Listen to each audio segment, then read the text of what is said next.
যেমন তুমি দিলে জমিন দিয়েছো আসমান, সুখের সমাজ গড়তে দিলে। আসসালামু আলাইকুম ওয়া রাহমাতুল্লাহি ওয়া বারাকাতুহু। আলহামদুলিল্লাহিল্লাযী হাদানা ইলা সিরাতিন মুস্তাকিম ওয়া মান্না আলাইনা বিল হিদায়াতি ওয়াল কুরআনিল আযীম। والصلاة والسلام على أشرف الأنبياء والمرسلين وعلى آله وأصحابه أجمعين أما بعد। প্রিয় দর্শক শ্রোতা, এটিএন বাংলার পর্দায় যে যেখান থেকে মাহে রমাদানের বিশেষ আয়োজন আল কুরআনে আদেশ নিষেধ দেখছেন, সকলকে জানাই আন্তরিক মোবারকবাদ। প্রিয় দর্শক শ্রোতা, আজ আমরা 22তম তারাবিতে শ্রবণ করেছি 25তম পারা সম্পূর্ণ, যেখানে রয়েছে সূরা হামিম আস-সাজদা এর 47 থেকে 54 নং আয়াত পর্যন্ত, সূরা শুরা সম্পূর্ণ, সূরা আজ-যুখরুফ সম্পূর্ণ, সূরা আদ-দুখান সম্পূর্ণ এবং সূরা আল-জাসিয়া 1 থেকে 37 নং আয়াত পর্যন্ত। প্রিয় দর্শক, কোরআন নাজিলের মাস মাহে রমাদান। এই রমাদানে আল্লাহ তাবারাকা ওয়া তাআলা কোরআনকে নাজিল করেছেন বিশ্ব মানবতার মুক্তির দিশারি হিসেবে, এবং এখানে রয়েছে এই মানব জাতির জন্য বেশ কিছু আদেশ এবং নিষেধ। আসুন এই আজকের এই 25তম পারাতে আমরা যে আমাদের হাফিজ সাহেবদের সুমধুর কণ্ঠে তিলাওয়াত শুনেছি, তাতে কি কি আদেশ নিষেধ রয়েছে আমরা জানার চেষ্টা করি। আল্লাহ তাআলা আমাদের সকলকে তা মানার তৌফিক দান করেন। প্রথমে রব্বুল আলামিন আমাদেরকে আদেশ করেছেন যে কোরআনের মাধ্যমে মানুষকে সচেতন করতে হবে, সতর্ক করতে হবে। আল কোরআন এটা মানুষের জন্য সতর্ক বার্তা, সচেতন বার্তা। কোরআন মাজিদে যে সকল বিষয়গুলো রয়েছে, এই বিষয়ে যদি মানুষ সচেতন হয়, তাহলে অবশ্যই তাদের দুনিয়া এবং আখেরাত, ইহকাল পরকাল দুটোতেই সে কামিয়াব হতে পারবে।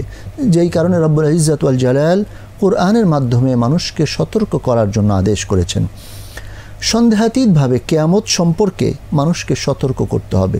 মানুষ ভুলে যায়, মানুষ অনেক সময় মানুষের আচরণ এমন হয়ে যায় যেন সে অবিশ্বাস করে আসলে এই কিয়ামত যে অবশ্যই ঘটবেই। এই বিষয়ে মানুষকে জানাতে হবে, সচেতন করতে হবে, মানুষ যেন এর আগেই নিজেকে ঠিক করে নেয়, নিজেকে শুধরিয়ে নেয়। আল্লাহ রাব্বুল আলামিনের উপর তাওয়াক্কুল করতে হবে, আল্লাহ তাবারাকা ওয়া তাআলা অভিমুখী হতে হবে, অর্থাৎ রব্বুল আলামিনের সন্তুষ্টি মোতাবেক নিজেদের কর্ম পরিচালনা করতে হবে। এবং আসলে এই দুনিয়া অত্যন্ত ক্ষণস্থায়ী, সুতরাং এই ক্ষণস্থায়ী জীবনকে বড় মনে করা যাবে না এবং চিরস্থায়ী মনে করা যাবে না, বরং রব্বুল আলামিনের প্রতি প্রত্যেককেই মনোনিবেশ করতে হবে, কারণ আমরা আল্লাহ তাআলার জন্য এবং তার কাছেই কিন্তু আমরা সকলে ফিরে যাব। দিন প্রতিষ্ঠা করতে হবে, দিনের ব্যাপারে মানুষকে আহ্বান করতে হবে, দিনের দিকে ডাকতে হবে, দ্বীনুল হানিফের দিকে। এই যে জীবন ব্যবস্থা রব্বুল আলামিন আমাদেরকে দিয়েছেন, এই জীবন ব্যবস্থার দিকে মানুষকে আহ্বান করতে হবে। নিজেদের মাঝে ন্যায় বিচার করতে হবে। আদল ইনসাফ এত গুরুত্বপূর্ণ। একটি সমাজ নষ্ট হয়ে যায় যদি সেই সমাজে ন্যায় বিচার না থাকে। যেই কারণে আল কোরআনে আল্লাহ তাবারাকা ওয়া তাআলা আমাদেরকে আদেশ করেছেন যে ন্যায় বিচার প্রতিষ্ঠা করা, এবং নিজেদের মাঝে যেন কখনো অন্যায়ের আশ্রয় বা অন্যায় বিচারের আশ্রয় যেন কেউ না নেয়, বরং ন্যায়ের উপর যেন সকলেই অবিচল থাকে, অটল থাকে। আখিরাতের ফসল কামনা করতে হবে। দেখেন, দুনিয়া আখিরাতের জন্য ক্ষেত্রস্বরূপ। এই দুনিয়াকে রব্বুল আলামিন আমাদেরকে দিয়েছেন পরীক্ষার জায়গা। এখানে আমরা যা নেক আমল করব তারই কিন্তু ফসল আমরা আখিরাতে দেখতে পারবো। সুতরাং এই দুনিয়াটাকে ব্যবহার করে যেন আমরা আখিরাতে একটা ভালো ফসল, ভালো প্রাপ্তি পেতে পারি, এই জন্য রব্বুল আলামিনের কাছে সাহায্য কামনা করতে হবে। জান্নাতে যাওয়ার জন্য ঈমান আনতে হবে এবং সৎকর্ম করতে হবে। রব্বুল আলামিন ইরশাদ করেছেন, ইন্নাল্লাযীনা আমানু ওয়া আমিলুস সালিহাত, নিশ্চয়ই যারা ঈমান আনার পরে সৎ কাজ করলো তাদের জন্য কানাত লাহুম জান্নাতুল ফিরদাউসি নুজিলা, তাদের জন্য আল্লাহ রাব্বুল আলামিনের পক্ষ থেকে জান্নাতুল ফিরদাউস রয়েছে পুরস্কার স্বরূপ। সুতরাং মানুষকে ঈমান আনার পাশাপাশি সৎকর্ম করতে হবে। আল্লাহ তাআলার পক্ষ থেকে সুসংবাদ পাওয়ার জন্য ঈমান আনতে হবে, রব্বুল আলামিনের পক্ষ থেকে সুসংবাদ পাওয়ার জন্য সৎকর্ম করতে হবে। অর্থাৎ ইমানের সাথে সৎকর্ম ওতপ্রোতভাবে জড়িত। এটা যদি কেউ তার জীবনে বাস্তবায়ন করতে পারে, পরিপালন করতে পারে, তাহলে অবশ্যই রব্বুল আলামিনের পক্ষ থেকে তার জন্য রয়েছে জান্নাতের সুসংবাদ, তার জন্য রয়েছে আল্লাহ রব্বুল আলামিনের সন্তুষ্টির সুসংবাদ। পাপ মোচনের জন্য আল্লাহ রব্বুল আলামিনের নিকট তাওবা করতে হবে, অর্থাৎ তাওবা শব্দের অর্থ হলো ফিরে আসা। এবং হাদিস শরীফে এসেছে আত্তাইবু মিনাজ যামবি কামান লা যামবা লাহ। একজন ব্যক্তি যে পাপ কাজ থেকে তাওবা করলো, তার অবস্থা এমন হয়ে যায় যে যেন তার কোনো অন্যায় পাপাচার থাকে না। সুতরাং তাওবা করতে হবে, আল্লাহ রাব্বুল আলামিনের কাছে ফিরে আসতে হবে এবং নিজেদের জীবনে যত অপরাধগুলো আছে এগুলোর কথা স্মরণ করে রব্বুল আলামিনের কাছে অনুতপ্ত হতে হবে এবং ভবিষ্যতে কখনো ওই অন্যায় করব না এই মর্মে আল্লাহ রাব্বুল আলামিনের নিকট প্রতিজ্ঞা করতে হবে। আল্লাহ তাআলা আমাদের সকলকে এই তাওবার আমল করার তৌফিক দান করেন। বিপদ আপদে নিজের কর্মফল হিসেবে, মানে বিপদ আপদ যাই কিছু হোক না কেন, এটা নিজেদেরই কর্মফল, এটা সাব্যস্ত করতে হবে, এটা বিশ্বাস করতে হবে যে আল্লাহ রাব্বুল আলামিন কাউকে তিনি বিপদ দেন না যতক্ষণ না কোনো আল্লাহর বান্দাবান্দি নিজে নিজের বিপদ ডেকে আনে। যেখানে যাই ঘটুক না কেন তার কোনো না কোনো কর্মফল রয়েছে যার কারণে এই বিপদ আপদ এসেছে, এটা বিশ্বাস করতে হবে। কবিরা গুনাহ থেকে বেঁচে থাকতে হবে, কারণ কেউ যদি কবিরা গুনাহ থেকে বেঁচে থাকে, আল্লাহ তাআলা ইরশাদ করেছেন ইন তাজতানিবু কাবাইরা মা তুনহাউনা আনহু, তোমাদের মানে যে নিষিদ্ধ কবিরা গুনাহগুলো থেকে যদি বেঁচে থাকো তাহলে আল্লাহ তাআলা তোমাদের ছোট ছোট অপরাধগুলো যে সাইয়্যাত আছে এগুলোকে আল্লাহ তাআলা ক্ষমা করে দিবেন। সুতরাং কবিরা গুনাহ থেকে সকলকে বেঁচে থাকতে হবে। তাহলে সগীরা গুনাহ আল্লাহ রাব্বুল আলামিন আমাদের 5 ওয়াক্ত সালাত, সিয়াম, জুমা, তারপর নেক আমল ইত্যাদির দ্বারা আল্লাহ রাব্বুল আলামিন আমাদের সেই ছোট ছোট গুনাহগুলোকে ক্ষমা করে দিবেন। অশ্লীলতা থেকে বেঁচে থাকতে হবে। অশ্লীলতা একটা সমাজকে ধসিয়ে দেওয়ার জন্য, ধ্বংস করার জন্য যথেষ্ট। এজন্য এই ধরনের পাপাচার যেটা ফাহিশাত, অশ্লীলতা, এখান থেকে কিন্তু মুমিন জাতিকে, মানে মুমিন মুসলিম যারাই রয়েছে তাদেরকে কিন্তু এখান থেকে বেঁচে থাকতে হবে। ক্রোধ অবস্থায় ক্ষমা পরায়ণ হতে হবে। কখনো যদি রাগ হয়ে যায়, মানে রাগ চলে আসে, তখন অন্যের প্রতি ক্ষমা প্রদর্শন করতে হবে। এটাই হলো আল্লাহ রাব্বুল আলামিনের নির্দেশনা আমাদের জন্য। কেউ যদি ওই ক্রোধ নিয়ে থাকে তাহলে কিন্তু সে অন্যায় করে ফেলতে পারে, ভুল করে ফেলতে পারে। এই জন্য যখন ক্রোধ হবে, রাগ হবে, সে আরেকজনকে ক্ষমা করে দিবে। এটাই হলো একটি উত্তম গুণ যেটা একজন মুমিন মুসলিমের থাকা উচিত। প্রতিপালকের আহ্বানে সাড়া দিতে হবে। আল্লাহ রাব্বুল আলামিন আমাদেরকে ডাকছেন, আসো আমার পথে আসো, নেক কাজের দিকে আসো, এই ডাকে সাড়া দিতে হবে। সলাত কায়েম করতে হবে। নিজেদের মাঝে পরামর্শের মাধ্যমে কর্ম সম্পাদন করতে হবে। ওয়া আমরুহুম শুরা বাইনাহুম, আল্লাহ তাআলা বলেছেন যে তাদের নিজেদের বিষয়গুলোকে তারা মাশওয়ারার সাথে তারা ওইটাকে বাস্তবায়ন করে। এবং যখন কোনো বিষয়ে মাশওয়ারা হয় সেখানে আল্লাহ রাব্বুল আলামিনের সাহায্য থাকে, আল্লাহ রাব্বুল আলামিনের সহযোগিতা থাকে। আল্লাহ রাব্বুল আলামিনের পক্ষ থেকে প্রদত্ত রিজিক থেকে ব্যয় করতে হবে। আল্লাহ তাবারাকা ওয়া তাআলা আমাদের জন্য যে রিজিক রেখেছেন সেই রিজিক থেকে ব্যয় করতে হবে। শুধুমাত্র অত্যাচারিত হলে, মজলুম হলে তখন প্রতিশোধ গ্রহণ করতে হবে। নিজে আক্রমণাত্মকভাবে কারো উপর আক্রমণ করা যাবে না, কারো উপর অন্যায় করা যাবে না, কিন্তু কখনো যদি মজলুম হয়, কেউ আমাকে আক্রমণ করছে, তখন সেটাকে প্রতিহত করার জন্য ওইটার প্রতিশোধ নেওয়ার সুযোগ রয়েছে, যেটাকে শরী পরিভাষায় কিসাস বলা যায়, যে যতটুকু পরিমাণ আমি মজলুম হলাম এতটুকু পরিমাণ আমি ওইটার প্রতিশোধটা গ্রহণ করলাম।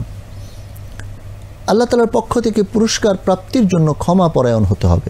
অর্থাৎ রব্বুল আলামিন তাদেরকে পুরস্কার দিবেন যারা অন্যের প্রতি ক্ষমা প্রদর্শন করে, এবং আল্লাহ তাআলাও তাদেরকে ক্ষমা করবেন। সুতরাং দুনিয়াবাসীকে যদি কেউ ক্ষমা করে, আসমানবাসী অর্থাৎ রব্বুল আলামিন তখন এই দুনিয়াবাসীকে ক্ষমা করবেন। সুতরাং এটা একটা একদম মানে যেমন কর্ম তেমন ফল এমন।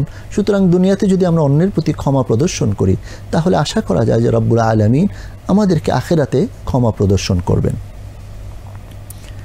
মানুষকে ক্ষমা করে আপোষ নিষ্পত্তির সাথে চলতে হবে। অর্থাৎ আল্লাহ রাব্বুল আলামিন আমাদেরকে এই যে সমাজবদ্ধভাবে থাকার জন্য যেই ব্যবস্থা করে দিয়েছেন, সমাজে একসাথে থাকলে মানুষের মাঝে কিছু না কিছু বাদানুবাদ লাগতে পারে, ঝগড়া লাগতে পারে। এক্ষেত্রে পরস্পর আপোষ করে চলতে হবে। অর্থাৎ একজন একজনকে ছাড় দিয়ে চলবে, তাহলেই আর ঝগড়া বিবাদ সমাজে থাকবে না, সমাজটা শান্তিতে ভরপুর হয়ে যাবে। কেউ মানুষের উপর অত্যাচার করলে তার ব্যবস্থা নিতে হবে। অর্থাৎ অত্যাচারীর সহযোগিতা করা যাবে না, বরং ওই সমাজের যারা রয়েছেন বিচক্ষণ সকলকে একত্রিত হয়ে যে জালেম, যে অত্যাচারী, তার উপর কিন্তু এটার জন্য তাকে বুঝাতে হবে। সে যদি না বুঝে তাহলে অবশ্যই তার জন্য তাকে শাস্তি প্রয়োগ করতে হবে, ধৈর্য ধারণ করতে হবে। পৃথিবীতে যে অন্যায়ভাবে বিদ্রোহ করে তার বিরুদ্ধে ব্যবস্থা গ্রহণ করতে হবে। মানুষকে দ্বীনের বাণী পৌঁছে দিতে হবে। যানবাহনে বসে দোয়া বলতে হবে, সুবহানাল্লাযী সাখারা লানা হাযা ওয়া মা কুন্না লাহু মুকরিনিন। মিথ্যাবাদীদের পরিণাম দর্শন করতে হবে। আল্লাহ তাআলার অবতীর্ণ ওহীকে দৃঢ়ভাবে আঁকড়ে ধরতে হবে। আল্লাহ তাআলাকে অনুসরণ করতে হবে, ভয় করতে হবে, তার ইবাদত করতে হবে। আল কোরআন থেকে উপদেশ গ্রহণ করতে হবে। আকাশমণ্ডলী এবং পৃথিবীতে মোমেনরা অবশ্যই নিদর্শন তালাশ করবে।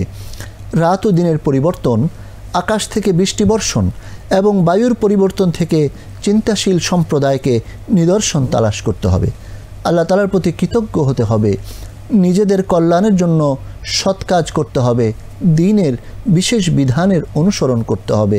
আল কোরআনের মাধ্যমে হিদায়াত তালাশ করতে হবে এবং রহমত তালাশ করতে হবে।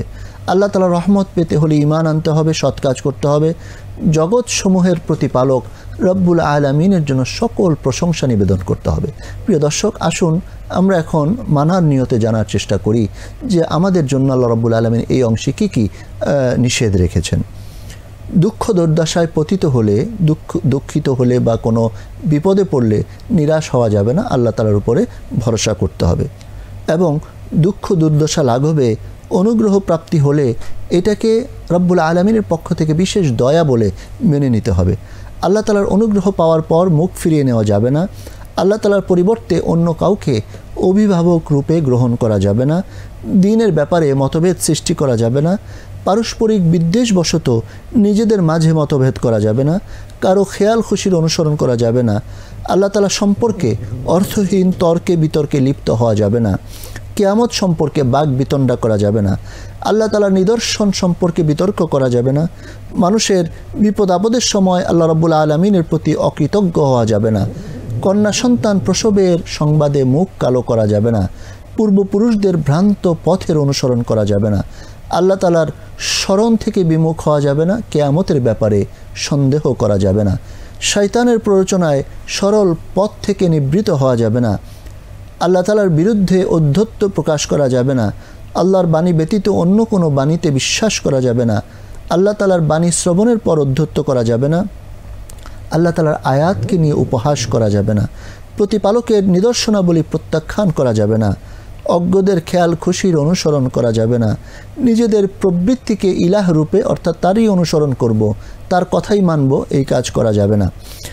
আল্লাহ জীবন দান করেন, মৃত্যু ঘটান এবং কিয়ামত দিবসে সকলকে একত্রিত করবেন, এক্ষেত্রে কোনো ধরনের সন্দেহ করা যাবে না। আল্লাহ তাআলার আয়াত শ্রবণ করার পর কাফেরদের মতো অবজ্ঞা করা যাবে না, উদ্ধত্ত করা যাবে না।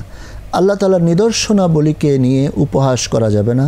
পার্থিব জীবনের মোহে আচ্ছাদিত হয়ে আচ্ছন্ন হয়ে প্রতারিত হওয়া যাবে না। অর্থাৎ এই দুনিয়ার জীবন যেটা আমাদের সকলের জন্য একটা খেল তামাশার জায়গা, এই দুনিয়ার জীবনে মানুষ চাকচিক্য দেখে অস্থির হয়ে যায়। দুনিয়ার জীবনটা অত্যন্ত ক্ষণস্থায়ী। সুতরাং হে মুমিন ভাই বোনেরা, সকলকে অনুরোধ করব, রব্বুল আলামিন আমাদের জন্য এই যে নিদর্শনগুলো, এই যে আয়াতগুলো নাজিল করেছেন, এই আয়াতগুলোতে কি রয়েছে আসুন আমরা তা জানার চেষ্টা করি, আসুন তা মানার চেষ্টা করি। এই আদেশগুলো নিষেধগুলো আমাদের প্রত্যেকের জীবনে অত্যন্ত গুরুত্বপূর্ণ। আমরা এই অল্প সময়ে রব্বুল আলামিনের পক্ষ থেকে যে মেসেজগুলো আমরা এক কথায় জেনে নিলাম, এটা যেন আমরা জীবনের প্রতিটি পদক্ষেপে মানতে পারি, অন্যের কাছে প্রচার করতে পারি। আল্লাহ তাআলা আমাদের সকলকে তৌফিক দান করেন। ওয়া আখিরু দাওয়ানা আনিল হামদুলিল্লাহি রাব্বিল আলামিন। ওয়াসসালামু আলাইকুম ওয়া রাহমাতুল্লাহি ওয়া বারাকাতুহু।